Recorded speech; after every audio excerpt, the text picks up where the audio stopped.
Hey everyone, I finished watching the next Ninja Storm episode, Double-Edged Blake. This is a pretty good episode of Ninja Storm. Not one that, super stands out or anything, but there's interesting stuff to talk about, so summary. Before the summary, I want to talk about the narration at the beginning of the theme song. It's something that's always bothered me in Ninja Storm ever since I was a kid first watching it on TV. Later on, after they introduce more Rangers, I really feel like that narration that they have at the beginning should have been updated at some point. The Secret Ninja Academies trained our future protectors. 3 were chosen above the others. That thing. After Blake and Hunter are introduced, I feel like maybe it should have been modified. I don't know, they could have been more about, the plot of Ninja Storm. Lothor destroyed the Ninja Academies, and these 5 students are the, saviors of the Earth, or whatever. Something like that. Or maybe they could have waited until after Cam joined the team, and then they could have, 6 heroes defend the Earth, or something like that. But they never do. It's the same narration all throughout the series. The theme song does change a tiny bit to include the other actors in, the roll call at the beginning, but I still feel like the narration should have been altered at some point. It's such an easy thing they could have done. And I mean, they were already changing the theme song, the footage in it, so why not change up the narration? Who knows? Whatever. Summary. Tori is bummed because Blake has been acting really distant and secretive lately. Meanwhile, Zergain introduces a new monster, Inflatron, to Lothor. Lothor sends Inflatron and Shimatsu down to Earth to cause havoc. The Rangers go to fight them, but they don't know where Blake is, so they decide to go fight him without him. Inflatron tells the Rangers that he's toxic, and these balloons that he has, if they pop them, they'll cause a giant explosion. He shoots, a tentacle at some of the Rangers, and merely touching him proves painful. And then Blake arrives with this new weapon, the Thunderblade, and he's attacking him, and the Rangers are like, be careful, and he's like, I know what I'm doing, and then, Shimatsu leaves. I don't know why he even came along. He was pretty pointless. Then Inflatron retreats. The Rangers go to Ninja Ops. Cam shows everybody a scan of Inflatron's body, and it turns out the balloons aren't dangerous.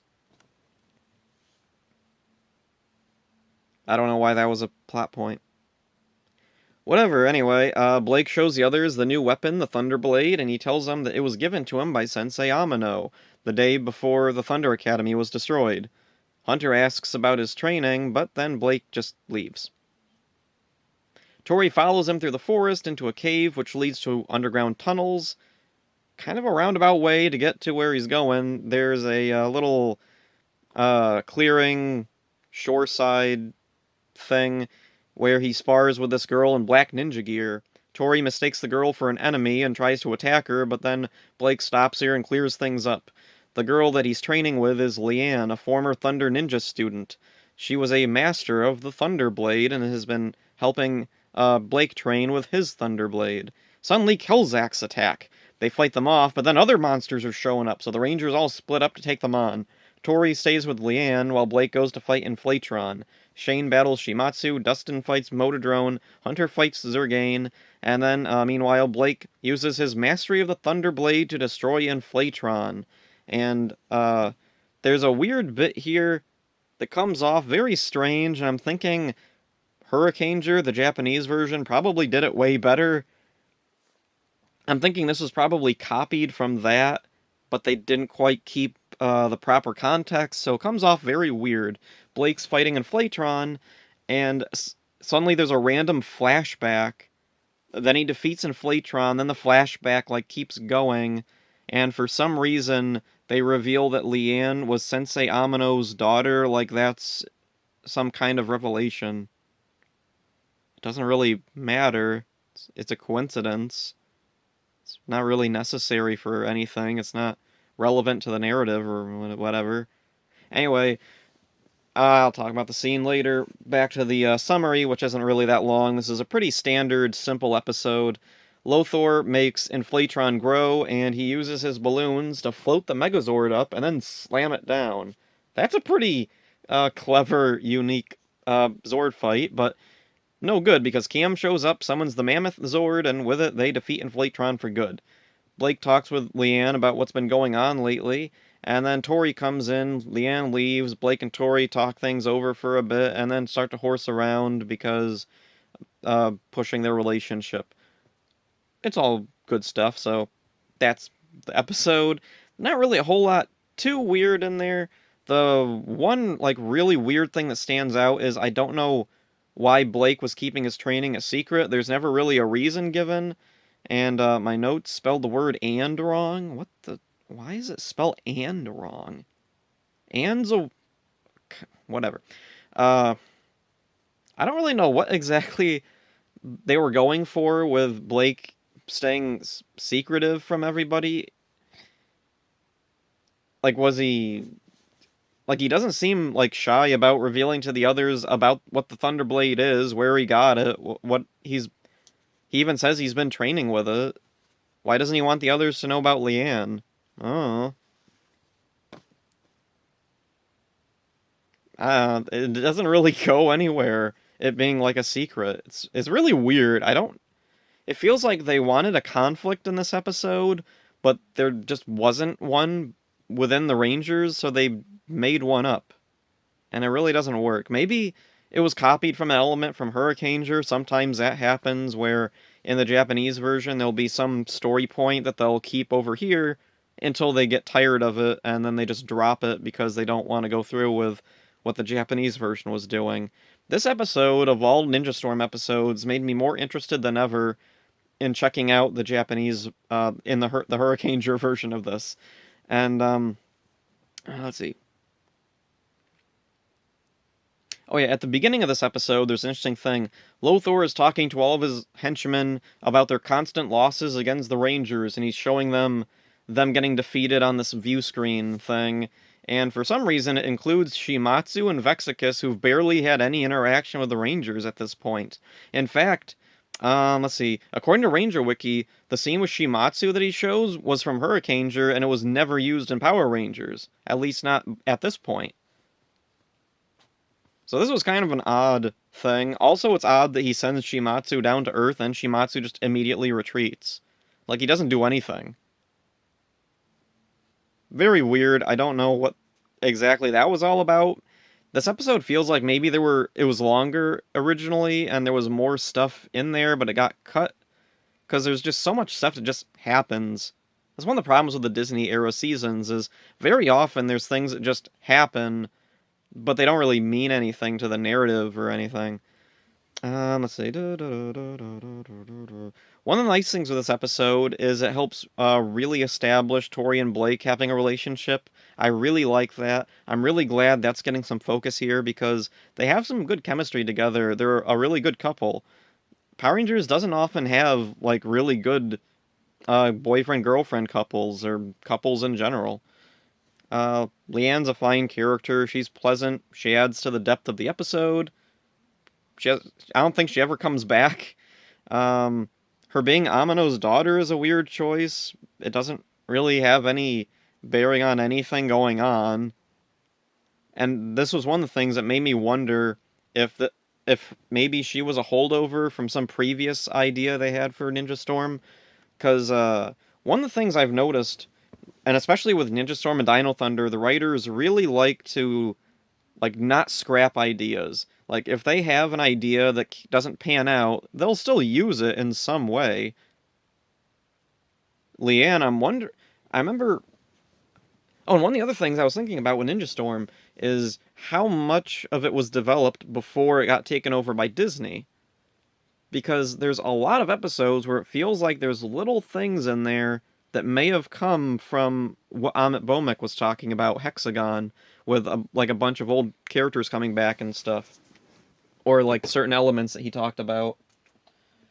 And one of those things that Amit Bhowmik talked about was there were plans to maybe introduce a new ranger for the Thunder Rangers. They were going to have a female Yellow Ranger, possibly. And I'm wondering if maybe Leanne was supposed to be that ranger. Her being Sensei Amano's daughter does kind of it gives her like a bit of a connection with Hunter and Blake and the Thunder Rangers in general. So I'm wondering, was that the reason why she's here? Because possibly they were thinking that there would be another ranger, and if there was another ranger introduced in the Japanese version, well, we have this person here who can take that role. But since there never was, they just decided, well, we don't want to waste her, so stick her in this episode. It's possible. I don't know for sure. It's hard to find, like, clear background info on Power Rangers. It's, yeah, not a whole lot, like, gets revealed. Even now, like, we're still, like, just getting little snippets of behind-the-scenes info from way back in Mighty Morphin. So, yeah, looking through my notes here.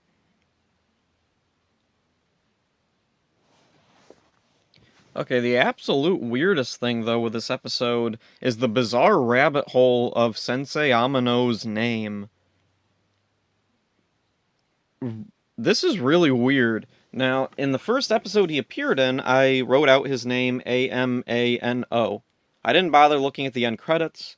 I mean, he's a guy who works at a ninja school, so I just figured, oh, Amano, like the Japanese name Amano. It's usually translated as Amano. It's a pretty common name. But this episode, and also like back in that episode, someone commented on my DeviantArt post that it was spelled differently, and I was like, oh, alright, whatever. I didn't really care.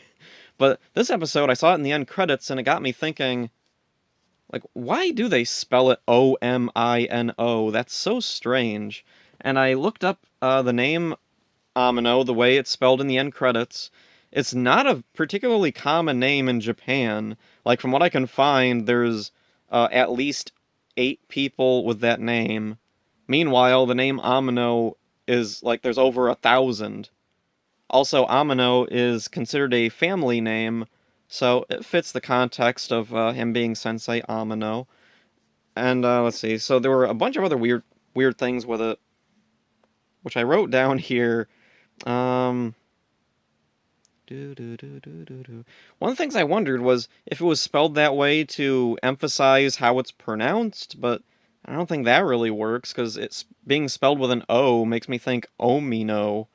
In fact, going into more stuff, I found a site where, let's see, they had Amino and Omino, like, translated in Japanese. I put it into Google Translate, clicked the little how to pronounce thing. Amano, the way I spelled it, Amano, came out exactly how they say it in the show. Amano. There's nothing weird there. However, the O spelling comes out Omino, which is way far off from how they pronounce it in the show. So that got me curious. How is it spelled elsewhere? He's not a super big character, so this was kind of difficult. I went to YouTube and turned on the closed captioning, and they spell it completely different from how I spelled it and how it's spelled in the end credits. They spell it Amino, Amino. Okay, and that got me curious. Okay, well, how is it spelled, like, on the Disney DVDs? The Disney DVDs spell it Omino with the O. But the weird thing there is that they also misspell Kelzax. Kelzax, I always see spelled Kelzak. Kelzak. But, for whatever weird reason, in the Disney DVD subtitles, they'll spell it out with a CK at the end, and I have no idea why. Maybe that was to emphasize how it's pronounced, but it's not necessary. And it's so weird because no one uses it. Like, the toys of Kelzax, the Kelzax in, I think, the Game Boy game, do they write it out? I don't remember now. But anyway, yeah, I've always seen Kelzak spelled just A-K, not A-C-K. That was bizarre. So, anyway, yeah, I went into a lot of, like, looking into how to spell Amino's name, or why it was spelled Amino, and all I can assume is that they just spelled it wrong. Like, they weren't aware. It's weird because earlier on they have Watanabe.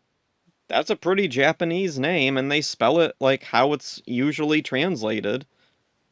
But for some reason, Amino, they went in a completely different direction and spelled it Omino, and I have no idea why. It's possible it was a misspelling since the closed captioning can't seem to agree with what it says in the end credits, and also like just the way they pronounce it is Amino, not Omino. So whatever. Bizarre rabbit hole to go down. Easily the most interesting thing about the episode, far overshadowing Inflatron and the Thunderblade, which, yay, Thunderblade. It's not really that interesting of a weapon. Oh, that's something I was going to go over. When Blake is fighting Inflatron and he keeps flashing back to the past, I didn't realize until watching it like a third time, because I watched the episode a couple of times in a row, I realized, oh, holy crap, the flashbacks are, let's see, he's fighting him with the Thunderblade, he can't quite defeat him. Then he thinks back to when he's training with Leanne at the Thunder Academy. She takes the blade apart, kind of like Billy's Power Lance. He can separate it into two. And then he's like, oh yeah, it can do that. So then he separates it, throws one at Inflatron, and that distracts him long enough for him to attack him with the other part of the Thunderblade. The monster blows up, they is saved, but it does not come across that way. The first time I watched it, I was just like, why are there random flashbacks popping up? It's weird because him figuring it out from his memory to separate the Thunderblade didn't really feel like a big revelation or something really important. There wasn't any kind of importance or relevance or weight put on it. It was just something that happens in the fight. And also, the monster didn't even really. It didn't seem like the fight was really going that badly. Like, he was actually making contact with the monster. The monster was saying ouch or whatever.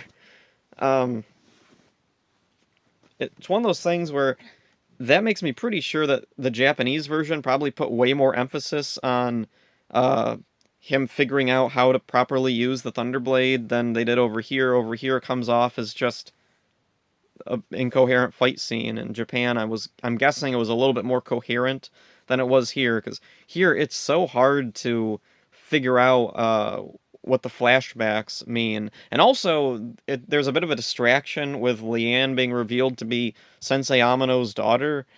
That was weird. I don't know why that was in here. It, because like I said, it's just distracting.